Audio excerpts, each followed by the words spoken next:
नमस्कार, आप देख रहे हैं सिटी पोस्ट लाइव। मैं हूं दीपक शर्मा। उपेंद्र कुशवाहा के फ़ोन घनघना रहे हैं। उनसे पूछा जा रहा है कि ऐसा क्या हुआ जो उन्होंने इतनी तल्ख बात कह दी।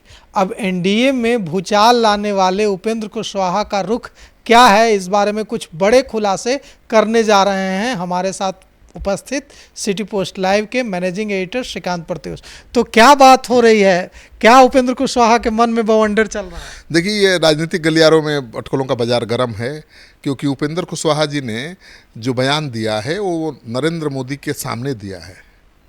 उन्हीं की सभा थी और उपेंद्र कुशवाहा के क्षेत्र में सभा थी। वो काराकाट से चुनाव लड़े थे, हार गए, या कहिए उनको हरा दिया गया। उनका तो यही कहना है कि हरा दिया गया। आरके सिंह का भी कहना है कि हरा दिया गया। आरके सिंह का भी कहना है कि उपेंद्र कुशवाहा को बीजेपी के लोगों ने ही हराया और उसका खमियाजा पूरे शाहाबाद में बीजेपी को भुगतना पड़ा।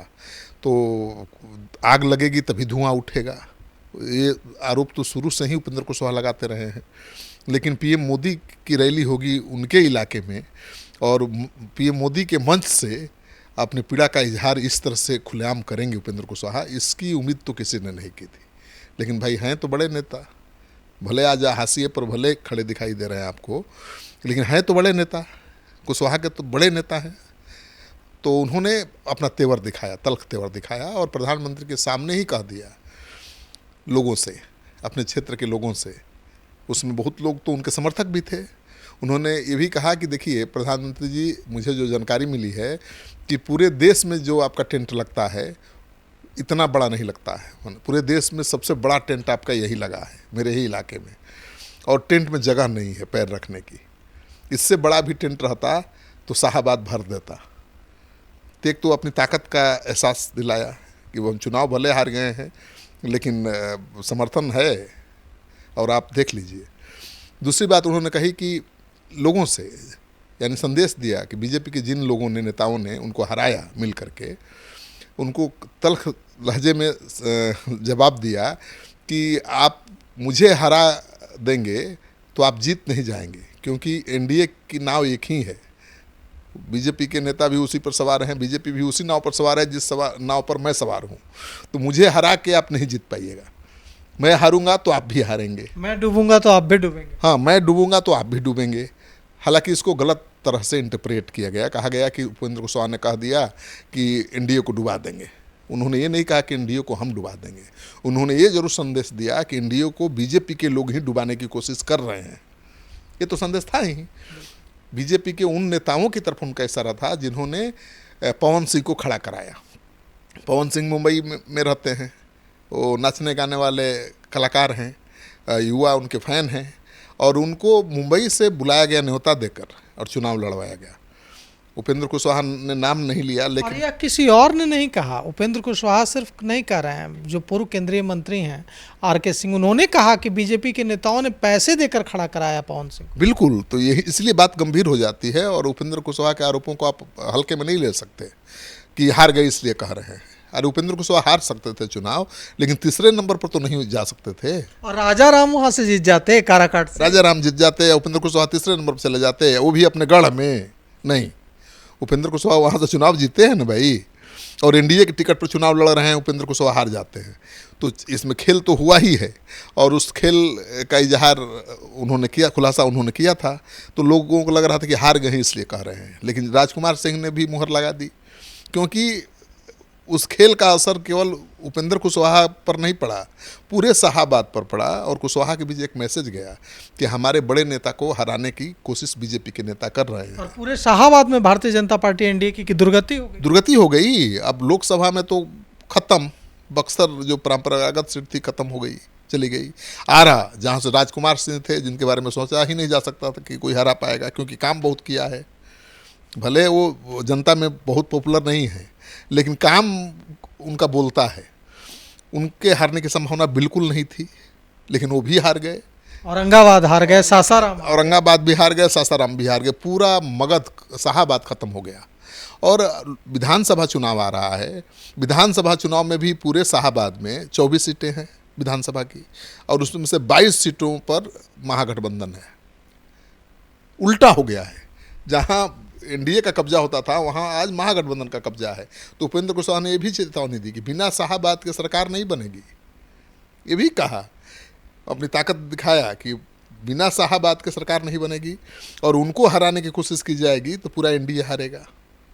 देखिए भाई, ये तो सच है कि कुशवाहा समाज ने रिवोल्ट कर दिया आखिरी क्षण में। उनको जब लगा कि हमारे नेता को, हमारी जाति के नेता को बीजेपी के कुछ नेता हराने की कोशिश कर रहे हैं जानबूझकर, तो कुशवाहा समाज ने वोट कर दिया महागठबंधन के पक्ष में।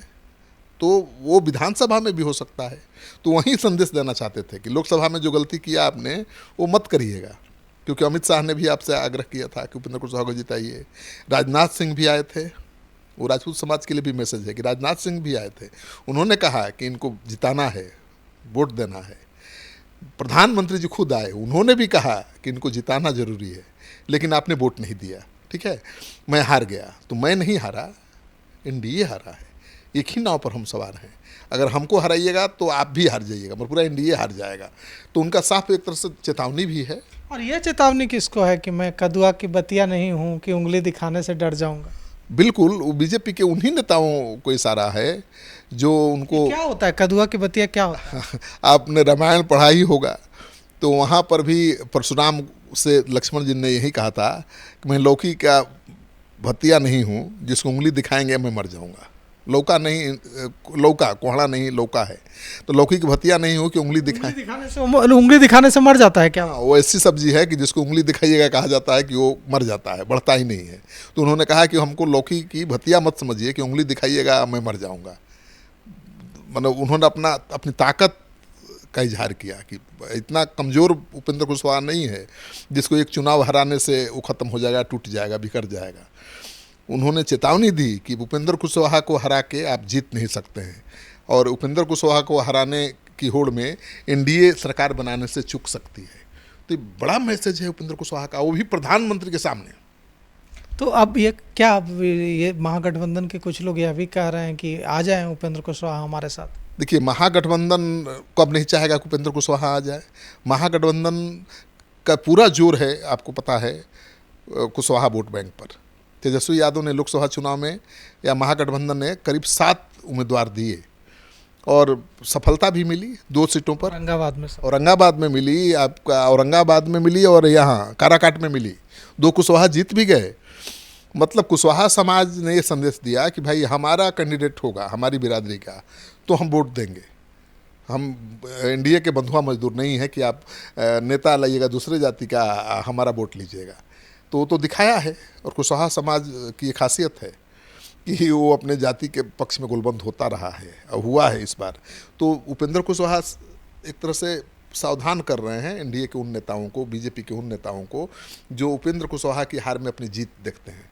उनका कहना है कि नहीं, उपेंद्र कुशवाहा को हरा के आप जीत नहीं सकते, क्योंकि उपेंद्र कुशवाहा भी उसी नाव पर सवार है जिस नाव पर आप सवार हैं, बीजेपी के लोग सवार हैं। तो उनको जिता करके ही आप जीत सकते हैं, उनको हरा के आप नहीं जीत सकते। तो एकदम खुलेआम एक तरह से अपने पीड़ा का इजहार है, खुलेआम प्रधानमंत्री के सामने ये चेतावनी है बीजेपी के उन नेताओं को जो उपेंद्र कुशवाहा को ख़त्म करना चाहते हैं, उनके प्रभाव को ख़त्म करना चाहते हैं। चर्चा ये भी चली कि सम्राट चौधरी और सुशील सिंह जो औरंगाबाद के उम्मीदवार थे, उन्होंने ऐसा किया। तो मुझे नहीं लगता कि सम्राट चौधरी बीजेपी के प्रदेश अध्यक्ष रहते हुए अपनी पार्टी के किसी उम्मीदवार को इसलिए हरा देंगे क्योंकि उन्हीं के जाति का नेता है। मुझे नहीं लगता है, लेकिन आरोप है, लेकिन आरोप लगा। और सुशील सिंह ने ऐसा क्यों किया तो नुकसान तो उन्हीं को हुआ। सुशील सिंह भी लगातार चुनाव जीत रहे थे, उनके भी हारने की कोई संभावना नहीं थी। जिस तरह का माहौल था लोकसभा चुनाव में, हारने की संभावना नहीं थी, लेकिन वो भी हारे। बक्सर में भी हरा दिया एनडीए को, आरा में भी हरा दिया। तो पूरा शाहाबाद से एनडीए का खूंटा उखड़ गया। विधानसभा में पहले से उखड़ा हुआ है। तो उपेंद्र कुशवाहा चेतावनी भी दे रहे हैं कि भाई आप हमको कमज़ोर करने की कोशिश करें, क्योंकि उनको पता है ना कि जो खेल लोकसभा में हुआ वही खेल विधानसभा में भी हो सकता है।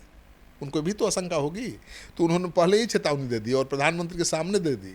इसलिए दिया होगा कि प्रधानमंत्री सिखाएं, तो प्रधानमंत्री तक बात पहुँचे और वो पता करें कि भाई कौन थे जिन्होंने उपेंद्र कुशवाहा को हराया। हो सकता है कि प्रधानमंत्री तक बात नहीं पहुंची हो, हालांकि उपेंद्र कुशवाहा पहुंचा चुके हैं, लेकिन अपनी जनता के बीच अपने पीड़ा का इजहार करना और आरोप लगा देना, ये बड़ी हिम्मत का काम है।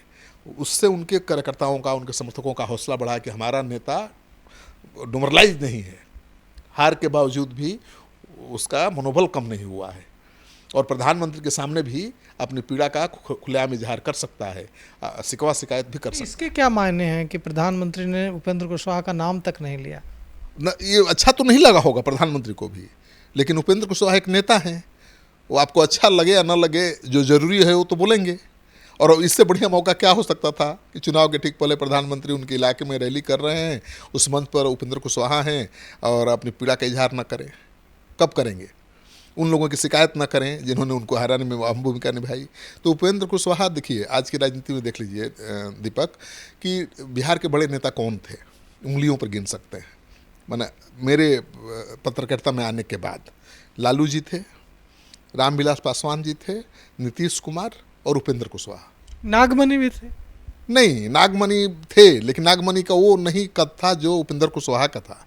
नागमणि बड़े नेता हो सकते थे अगर वो एनडीए में बने रहते तो। केंद्र में मंत्री भी बनाया था एनडीए ने, लेकिन उनकी महत्वाकांक्षा बहुत बड़ी हो गई, वो मुख्यमंत्री बनना चाहते थे, तो उन्होंने तब खुद अपना खेल बिगाड़ लिया। और उपेंद्र कुशवाहा से नागमणि जी की तुलना आप नहीं कर सकते। उपेंद्र कुशवाहा का कद बड़ा था और वो कुशवाहा के बड़े नेता थे और वो ज़्यादा दल बदल भी नहीं करते हैं। और नीतीश कुमार ने बहुत मदद भी की उनकी हमेशा, लेकिन नीतीश कुमार नहीं आगे चलकर उनको कंपटीटर के रूप में देखने लगे, उनको कंपटीटर नज़र आने लगे, तो उनको किनारे भी लगा दिया। जिसको आगे बढ़ाया उसको किनारे भी लगा दिया। नीतीश कुमार की ताकत क्या थी? लॉकुश समीकरण। और लॉकुश समीकरण का सबसे बड़ा नेता कौन है? कुर्मी के नेता नीतीश कुमार हैं, तो कुशवाहा के नेता उपेंद्र कुशवाहा हैं, नागमणि नहीं है। वो बनने की कोशिश कर रहे हैं। उनके पिता बड़े नेता थे, जगदेव प्रसाद। जगदेव प्रसाद बड़े नेता थे, क्रांतिकारी थे, लेकिन वो जगह तो बेटा भी बना ले, कोई ज़रूरी नहीं है। अब लालू यादव थोड़े तेजस्वी यादव बन जाएंगे, चिराग पासवान, रामविलास पासवान थोड़े बन पाएंगे, नहीं बन पाएंगे ना। तो उसी तरह से मुझे लगता है कि चारों बड़े नेता थे बिहार के, जिसमें से अब एक ही नेता बचे हुए हैं सही सलामत, जिनके पास उम्र भी, समय भी है, जिनका स्वास्थ्य भी ठीक है और जिनकी समझ भी ठीक है, राजनीति करना जानते हैं, वो हैं उपेंद्र कुशवाहा। आप देख लीजिए चारों तरफ, लालू जी बुजुर्ग हो चुके हैं, रामविलास जी हमारे बीच है नहीं, नीतीश कुमार जी की आखिरी पारी है, उपेंद्र कुशवाहा ही एक चेहरा दिख रहे हैं। तो मुझे लगता है कि एनडीए उनको बढ़ाए, आगे ले जाए, तो एनडीए मजबूत होगा। क्योंकि अगर नहीं एनडीए उनको बढ़ाएगा तो ज़बरदस्त सिंधमारी विधानसभा चुनाव में तेजस्वी यादव करेंगे, जैसा लोकसभा में किया। तो बीजेपी के हक में है कि नाराज़ न हो, उनकी शिकायतों को अन्यथा न ले, उनको भरोसे में ले। और उनका कद बढ़ाने में क्या नुकसान है? उपेंद्र कुशवाहा नरेंद्र मोदी की जगह थोड़े ले लेंगे। उपेंद्र कुशवाहा को आगे बढ़ाने से ऐसा थोड़ा है कि वो नीतीश कुमार हो जाएंगे, बिहार का सीएम बनाना पड़ेगा, ऐसा भी नहीं है। लेकिन उपेंद्र कुशवाहा को बढ़ाने से लॉकुश समीकरण इंटैक्ट रहेगा, क्योंकि नीतीश कुमार की आखिरी पारी है, उनके बाद कौन इंटैक्ट रख पाएगा लॉकुश समीकरण को? कौन नेता दिखाई दे रहा है आपको? ठीक है, नीतीश कुमार के बेटे आ जाते हैं निशान, तो काफ़ी हद तक उसको संभाल लेंगे, लेकिन नीतीश कुमार का जो सिद्धांत है और जो उनका रिकॉर्ड है, वो परिवारवाद के हमेशा खिलाफ रहे हैं। तो चर्चा तो है, अटकलें लगाई जा रही हैं, लेकिन मुझे अभी भी भरोसा नहीं है कि नीतीश कुमार अपने बेटे को अपनी विरासत सौंप देंगे। तो ऐसे में उपेंद्र कुशवाहा एक बड़ा चेहरा के रूप में दिखाई दे रहे हैं, लॉकुश समीकरण के बड़े नेता के रूप में दिखाई दे रहे हैं। उनको आगे बढ़ाने से बीजेपी को फायदा होगा। और मुझे जो उम्मीद है कि इस चुनाव में भले उपेंद्र कुशवाहा को चिराग पासवान के बराबर सीट न मिले, मिलेगा भी नहीं, लेकिन उपेंद्र कुशवाहा केंद्र में मंत्री बन सकते हैं और 7-8 सीटें भी उनको मिल सकती हैं। तो 7-8 सीटें मिलें तो उस पर जीतें वो, ताकि बिहार सरकार में भी उनकी चलती रहे। बिहार ही ना उनका भाई राजनीतिक क्षेत्र है, यहाँ दमखम रहेगा तभी कोई पूछेगा ना। तो चाहते हैं कि विधानसभा चुनाव में कोई खेल ना हो उनके साथ, बीजेपी कोई खेल ना करे, चाहे बीजेपी के कोई नेता खेल ना करे। इसलिए उन्होंने खुलेआम अपने पीड़ा का इजहार किया है, चेतावनी भी दे दी है कि भाई हम डूबेंगे तो आप थोड़े बचेंगे, और शाहाबाद लूज करेंगे, हमको लूज करेंगे, नाराज करेंगे, दुखी करेंगे तो शाहाबाद खो देंगे। और बिना शाहाबाद सरकार, बिना शाहाबाद एनडीए की सरकार नहीं बनेगी। तो है बहुत बड़ी चेतावनी। और तेजस्वी यादव तो तुरंत गले लगा लेंगे उपेंद्र कुशवाहा को। उपेंद्र कुशवाहा हाँ कहेंगे तुरंत बुला लेंगे, लेकिन उपेंद्र कुशवाहा के हक में नहीं है, क्योंकि वो केंद्र में मंत्री बन सकते हैं, अभी सांसद भी हैं और भविष्य भी एनडीए का अच्छा है, दिख रहा है। तो मुझे नहीं लगता कि उपेंद्र कुशवाहा एनडीए छोड़ेंगे, लेकिन छोड़ेंगे तो उनको अपनाने वाले की कमी नहीं है। तो उपेंद्र कुशवाहा ने साफ साफ संकेत दे दिया है कि जो लोकसभा चुनाव में हुआ वह कम से कम विधानसभा चुनाव में करने की कोशिश न की जाए, वरना हम एक ही नाव पर सवार हैं। अगर उपेंद्र कुशवाहा डूबा तो एनडीए भी डूबेगा। अब एनडीए में इसके बाद खलबली है और डैमेज कंट्रोल की कोशिश हो रही है। उपेंद्र कुशवाहा के साथ क्या नेगोशिएशन होता है? कहा जा रहा है कि उन्हें केंद्र में मंत्री बनाया जा सकता है, यहाँ 7-8 सीटें मिल सकती हैं, वरना महागठबंधन तो स्वागत के लिए उपेंद्र कुशवाहा का तैयार है ही। तो फिलहाल इस खबर में इतना ही। आगे की खबरों के लिए देखते रहिए सिटी पोस्ट लाइव। शुक्रिया।